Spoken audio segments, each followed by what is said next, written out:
सभी प्रभु प्रेमियों को दंडवत प्रणाम। जय श्री कृष्णा। आपके YouTube चैनल श्री चक्रधर लीला ज्ञान में आप सभी का स्वागत है। आज की लीला है ब्राह्मणी की व्यथा निवृत्ति।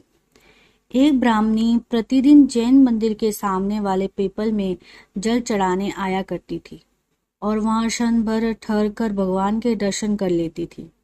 जब भगवान ब्रह्मनाथ जाते तब भी वो उनकी एक झलक देखते ही चैन पाती। भगवान के दर्शनों की उसके मन में सदैव उत्कंठा बनी रहती, परंतु पति के भय से वह प्रत्यक्ष दर्शन करने नहीं आ सकती थी। मदाइसा रोज उसके घर भिक्षा लेने जाती थी। वह उसे क्षण भर सादर बिठलाती और भिक्षा में उत्तम दरदार देती। एक दिन उस ब्राह्मणी के पेट में जोर की व्यथा उठी। वो उस दर्द से तड़प उठी। जब दोपहर को मदाइसा भिक्षा लेने गई तो उसने उसे कहराते हुए सुना। उसने पूछा, क्यों, आज तुम्हारी तबीयत तो ठीक नहीं है? ब्राह्मणी बोली, माता, मेरे तो पेट में कल से जोरों का सुर उठ रहा है। उसकी पीड़ा से मैं बेचैन हूँ। एक पल को भी चैन नहीं पड़ता। मदाइसा ने उसे सांत्वना के स्वर में कहा, यदि तुम हमारे महाराज के दर्शन कर सको तो तुम्हारा सूल सदा के लिए समाप्त हो जाएगा। ब्राह्मणी ने जिज्ञासा पूर्वक पूछा, क्या आपके महाराज वो तो नहीं जो जैन मंदिर में ठहरे हैं और जिनकी श्रीमूर्ति सुमनोहर है? मदाइसा बोली, तुम्हारा अनुमान ठीक है, वही हमारे स्वामी हैं। ब्राह्मणी ने कहा, उन महाराज के दर्शन करने की तो मेरी कई दिनों से अभिलाषा है, परंतु पति के डर से जा नहीं सकती। मेरे पति का स्वभाव अजीब सा है। वे इतर धर्म पर विश्वास नहीं रखते और किसी पर पुरुष के निकट जाना तो वे कतई बर्दाश्त नहीं कर पाएंगे। अनर्थ के भय से मैंने कभी उनके सामने भगवान का जिक्र नहीं किया। मदाइसा ने सुझाव दिया, यदि तुमने उनके दर्शन करने ही है तो इसी सूल का बहाना बनाकर चली जाओ। अगले दिन ब्राह्मणी ने झूठ मूठ की हाय तौबा मचाकर पति से कहा, मैं इस सूल की पीड़ा से सचमुच मर जाऊंगी। पति को चिंता हुई। दौड़ भाग करके उसने अनेक औषधियां जुटाई, किंतु सूल व्यवहार शांत न हुआ।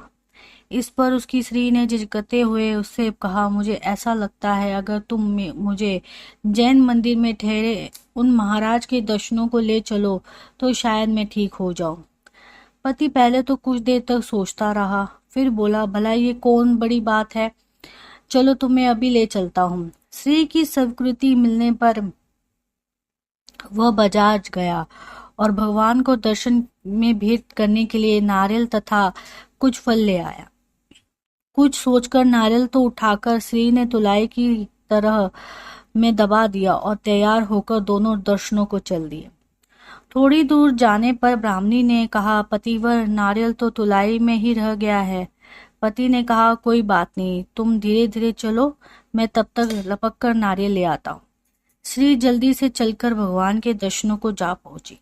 वह किसी तरह पति से पहले भगवान के समीप पहुंचना चाहती थी और इसलिए नारियल उसने छुपाकर पहले ही रख छोड़ा था।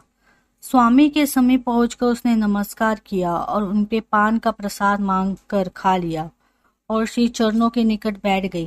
पीछे से पति आया, उसने भी प्रणाम किया, नारियल आदि नीचे दर्शन भेंट की और सम्मुख बैठ गया।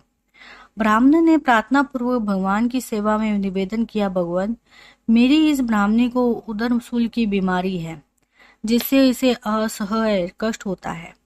यदि आपकी कृपा हो जाए तो इस बेचारी का रोग से पिंड छूट सकता है। हमारी आप पर श्रद्धा है। भगवान ने उत्तर दिया, चिंता मत करो, इस सूल एकदम ठीक हो जाएगा। आज के बाद इसे इस तरह का कोई कष्ट न होगा।